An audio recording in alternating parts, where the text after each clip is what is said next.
Asli mana, Om? Saya asli yang punya Jakarta. Oh, siap. Saya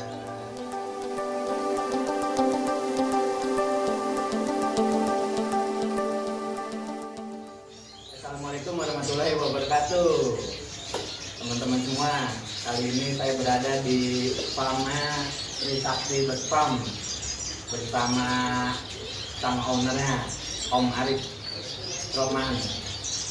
Di sini saya mau berdiskusi seputar tentang masalah di breeding. Dari ada beberapa pertanyaan yang masuk ke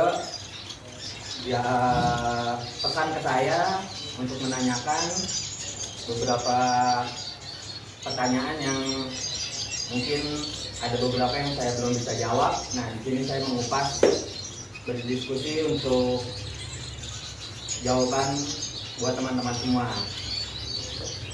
Saya dapat ini nih, Om. Kita tos dulu dong, ini ya ini. Ini keterangan nih namanya Om Lidang. Iya.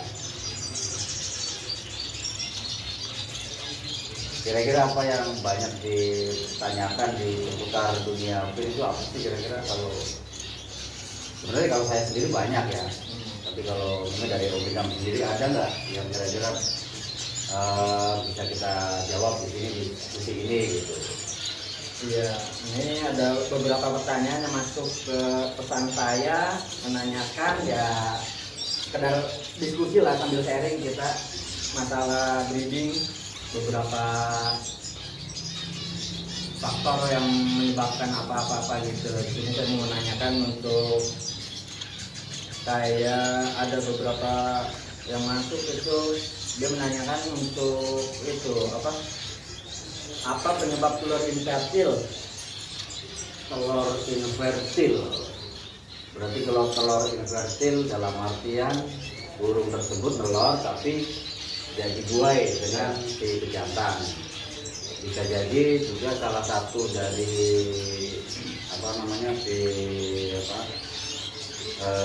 antara jantan dan betina itu tidak terisi ya, akhirnya tidak mengisi lah ya. Dan dengan tidak mengisi itu biasanya menyebabkan telur itu kosong. Sebenarnya ada beberapa kasus seperti itu, dan yang terjadi ketika burung infertil itu biasanya nih burung-burung muda.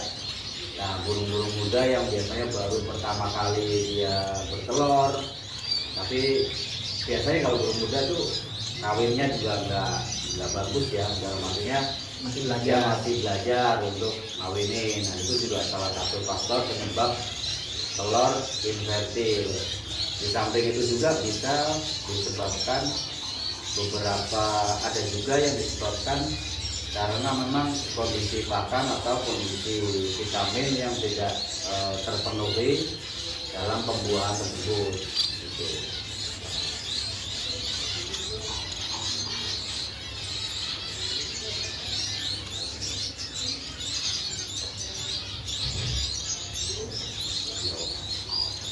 Oh, jadi gitu tuh teman-teman tuh. Biasanya untuk penyebab telur infertil biasanya atau yang telur yang tidak dibuahi oleh indukan, biasanya antara lain burung masih muda umurnya yang baru belajar kawin ya. Tuh, kurang lebihnya jawabannya seperti itu. Dan juga karena vitamin tidak terpenuhi, jadi kondisi pakan juga jelek, itu juga salah satu penyebab telur tersebut jadi kosong lah. So, nah, untuk mengecek biasanya kalau saya itu pengalaman saya itu biasanya misalkan burung bertelur dalam 7 hari, misalkan saya biasakan untuk ngecek ya. Untuk ngecek pakai senter biasanya sih kalau saya. Ini ngeceknya ke dokter kandungan. Enggak juga kalau lo ya. Jadi nanti misalkan nih dalam 7 hari, kadang-kadang orang kan beranggapan udah telur, kita tunggu biasanya sampai 14 hari kan untuk masa menetapnya itu. Tapi kalau saya biasanya dalam rentang 7 hari, biasanya saya akan sudah ngecek itu. Oh, ini telur itu isi apa enggak sih gitu. Sebenarnya di antara 5 sampai 7 hari itu udah kelihatan sudah terlihat. isi atau enggak. Nah, kalau saya biasanya di rentang 5 sampai 7 hari ketika kita center ternyata zone atau istilahnya invertil, saya langsung buang, dan itu disiasati dengan misalkan mandi jemur untuk memulihkan tubuh si burung tersebut. Nah, biasanya dalam waktu seminggu atau 10 hari kemudian ketika burung kondisi sudah fit, nah itu biasanya sudah mulai bertelur lagi. Itu. Siap, dicatat, jangan lupa dicatat. Nah, untuk yang berikutnya nih ada pertanyaan, apa sih penyebab mata katarak, dan sebenarnya katarak itu bisa disembuhkan atau enggak sih, penyebab mata katarak, dan itu bisa disembuhkan atau enggak, sama sebenarnya katarak itu menular atau enggak? Kalau posisinya misalnya berada di satu kandang ombyokan, ada beberapa, terus ada salah satu yang katarak, apa itu menular atau enggak gitu? Sebenarnya dalam dunia burung yang saya pahami selama ini, kalau di burung-burung yang fin itu jarang sekali terjadi katarak, dan ketika ada yang katarak pun ya 0,0 berapa persen ya kalau di burung fin, nggak seperti di anis merah, murai batu, terus burung-burung yang besar terutama yang biasa terkena namanya katarak tersebut. Jadi kayak mungkin faktor lampu ya, kalau saya beberapa baca di literatur itu, ternyata lampu yang yang bukan pijar. Kalau saya yang lampu LED. Nah, kalau yang pijar itu, kalau yang lampu LED ada juga beberapa yang kasus, tapi jarang sekali untuk menyerang si burung-burung fin ya, terutama burung fin. Tapi kalau burung-burung besar mungkin ada yang terkena namanya katarak itu. Sebenarnya di katarak sendiri agak susah ya, walaupun ada beberapa obat atau yang beredar di pasaran itu, kalau untuk mengobati itu kayaknya agak susah, karena memang si katarak tersebut itu kan nempel di mata itu kan, jadi memang butuh dioperasi. Kalau kita sendiri kan di manusia, untuk mengangkat si katarak tersebut harus operasi. Tapi ketika di burung itu kayaknya agak susah ya untuk mengoperasi burung sekecil itu. Ya sebenarnya yang perlu diantisipasi adalah pencegahan. Pencegahan artinya jangan terlalu memakai lampu yang menyorot ke, misalkan ya dalam sarang, lampunya menyorot ke sarang tersebut tuh. Biasanya menyerang itu di anak-anak usia ini, artinya usia yang rentan terhadap cahaya yang masuk di mata mereka, dan itu yang menyebabkan si burung itu kena katarak. Jadi kalau untuk mengobati saya rasa masih belum begitu signifikan yang saya tahu ya, kalau untuk di burung tersebut, atau burung-burung yang kecil ya, terutama di burung kecil itu agak susah untuk menyembuhkan, walaupun banyak beredar bisa menyembuhkan si katarak di burung. Tapi saya sendiri sampai sekarang belum menemukan obat yang paling mujarab untuk menyembuhkan si katarak itu, Om. Jadi namanya burung kecil diobati pakai obat apapun, kalau namanya katarak itu mau nggak mau kita harus operasi, dan itu yang buat kita yang masih jauh lah ilmunya. Kalau untuk menular? Kalau untuk menular kayaknya enggak ya. Menurut saya sih enggak. Jadi ada banyak ada juga yang beberapa memang dulu burung kenari ya, dulu banyak kan di katarak itu menyerang burung kenari. Nah di kenari sendiri ketika kita ada ombyokan dan di situ ada yang kena katarak, yang lain pun aman. Nggak ada yang namanya menular, itu nggak ada. Jadi yang saya bisa jawab ya Om. Jadi kalau ada teman-teman yang bisa membantah asumsi saya atau jawaban saya, silakan nanti di komen di kolom komentar. Berarti intinya lebih baik mencegah Betul. daripada mengobati. Iya. Dan mengurangi sinar pencahayaan dalam kandang atau terlalu lama berjemur, itu bisa juga salah satu penyebabnya. Jadi lebih baik mencegah daripada mengobati juga. Gitu. Sebenarnya kalau di burung queen sendiri nggak perlu butuh waktu lama buat penjemuran sih ya. Karena saya sendiri burung yang ada di kandang ini pun ya saya nggak ada namanya istilah penjemuran. Penjemuran karena tempat saya pun nggak memungkinkan untuk menjemur semua burung. Gitu. Yang penting sirkulasi udara Nah, itu sirkulasi udara sama makanan sama kebersihan kandang itu yang wajib kita jaga. Oke, siap. Masih ada lagi? Masih banyak, masih ada 1111 ini pertanyaan Om. Subuh kita ya. Ini ada pertanyaan berikutnya. Sebenarnya usia matang untuk breeding burung emprit atau finch itu di umur usia berapa sih sebenarnya? Mau dari ya pokoknya emprit sejenisnya lah, untuk sejenis-jenis emprit. Sebenarnya di burung emprit itu yang saya ketahui ya, memang ada banyak emprit atau queen lah istilahnya. Itu ada yang kalau emprit Jepang itu 4 bulan sampai 5 bulan biasanya sudah produksi, sudah bisa bertelur atau produksi.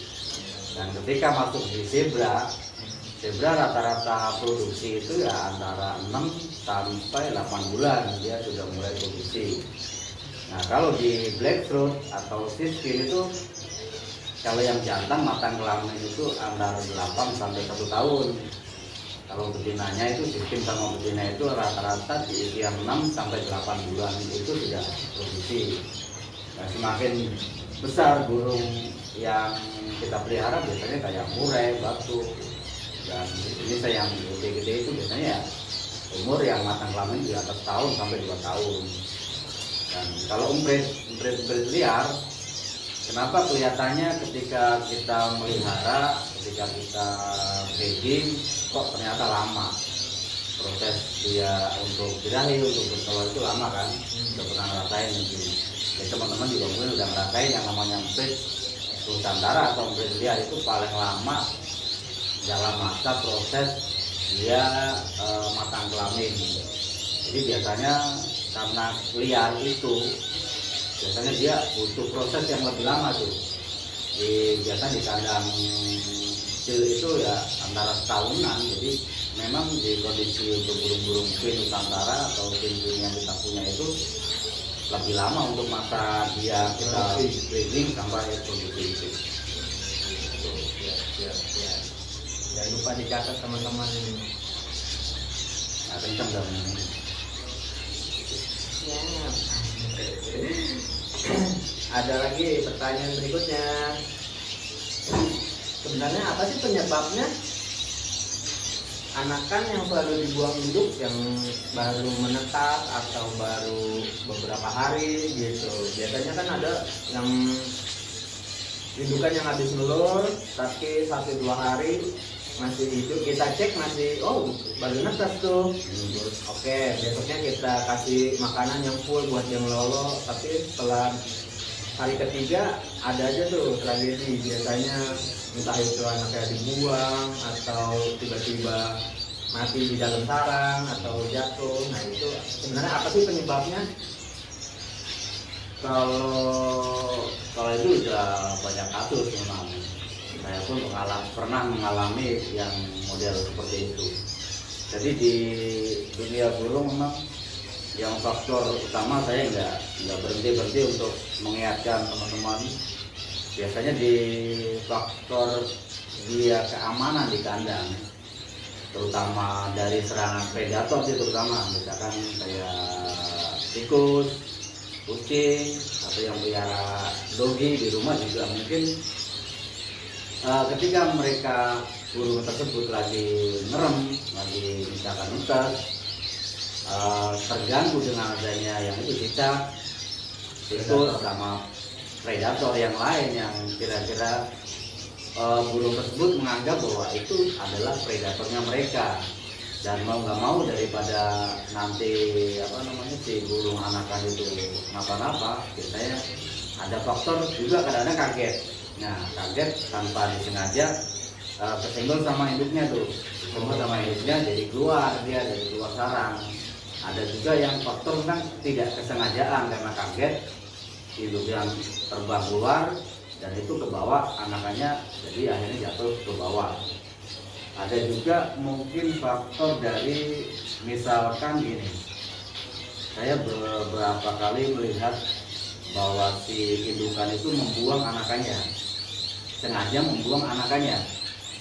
Misalkan ada netes 5 nih om, netes 5 ternyata ada yang dibuang 1. Dan setelah saya analisa ternyata bahwa si anak yang dibuang itu ketika kita masukkan lagi ke sarang itu ternyata dibuang lagi sama induknya.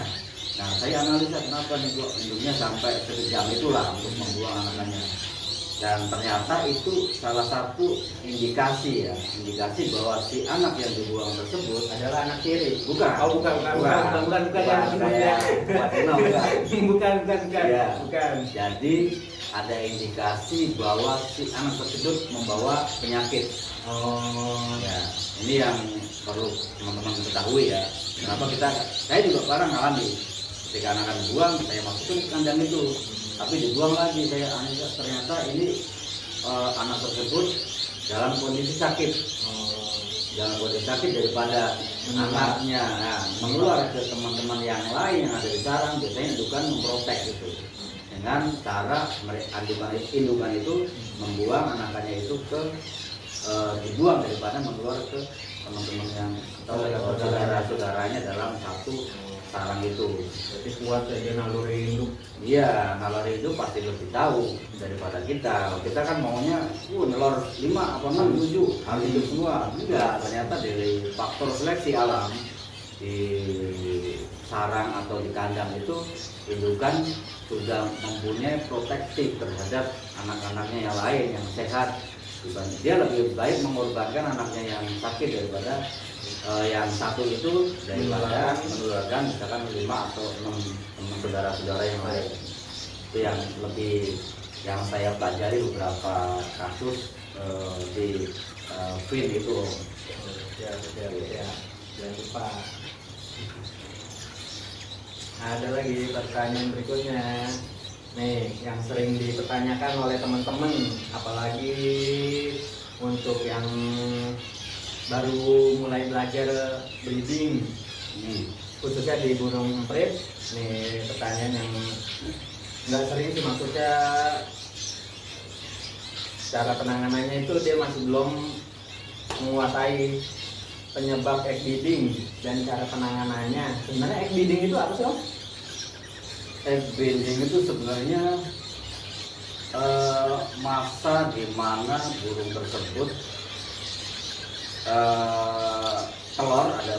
mau bertelur, tapi ketika dia mau bertelur dalam perutnya itu udah ada telurnya, tapi berhubung burung tersebut yang mau telur itu kondisi fisiknya lemah, nah biasanya burung tersebut tidak bisa mengeluarkan telur tersebut karena memang untuk mengeluarkan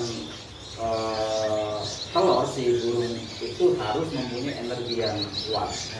Sama ketika ibu kita melahirkan kita, itu pasti membutuhkan energi yang luar biasa untuk mengeluarkan kita dari ke alam jagat raya ini kan. Sama ketika burung pun begitu sama. Jadi ketika burung sakit, kondisi sakit, terus dia mau mengeluarkan telur yang tidak bisa dikeluarkan, akhirnya lama-lama dia merentak di bawah. Itu biasanya agak susah. Kalau yang orang awam biasa memang nggak terlalu ngeh ya. Tapi kalau yang kita udah biasa menangani burung, biasanya ini burung egg beating gitu. Sudah bisa terdeteksi. Itu awalnya memang kondisi burung itu tidak fit. Dan itu yang menyebabkan mereka untuk mengeluarkan telurnya dari rahimnya itu dia tidak kuat. Sebenarnya ada beberapa cara ya untuk mengeluarkan si telur dari tubuh induknya. Karena memang kalau kita tidak mengeluarkan si telur itu, lama-lama burung itu akan lemas dan akhirnya mati. Dan cara satu-satunya harus kita bantu, kita harus jadi bidan juga di dunia burung ya. Nah, jadi pelan-pelan kita biasanya kalau burung itu saya masukkan beberapa tetes, namanya itu minyak, entah itu minyak sayur atau minyak ya, buat licin si burung itu untuk mengeluarkan telur itu. Jadi pelan-pelan kita keluarkan, baru mengeluarkan. Itu pun jangan sampai merusak atau salah keluar ya. Kadang-kadang ada yang dipaksa, ada yang dipaksa, menyebabkan pecah. Dan kita pastikan juga ketika kita mau membantu proses pengeluaran itu, kita raba aja. Itu telur itu masih muda atau memang sudah keras gitu ya.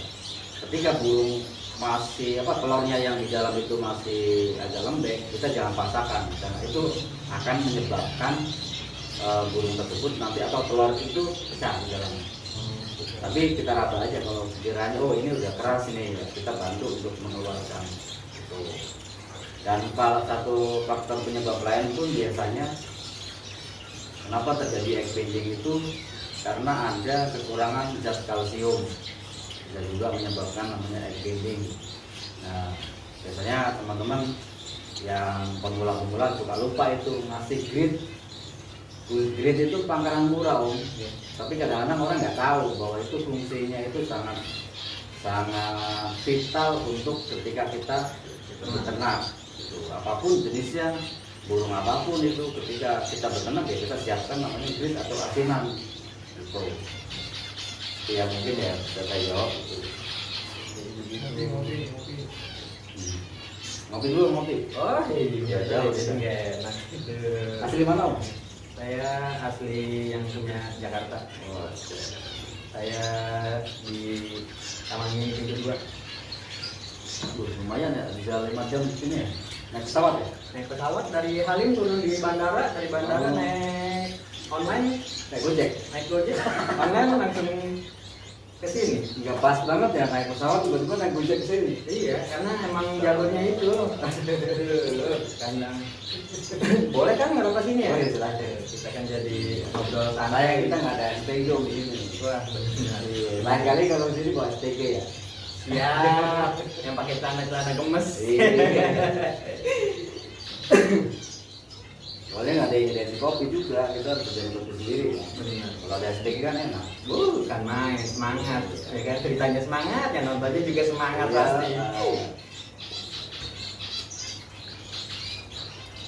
Jadi memang dunia burung itu banyak pertanyaan-pertanyaan yang kadang-kadang saya sendiri tidak bisa menjawab. Contohnya begini om, ada yang mempertanyakan ketika beli dari burung dari saya, om ini burung kapan telurnya?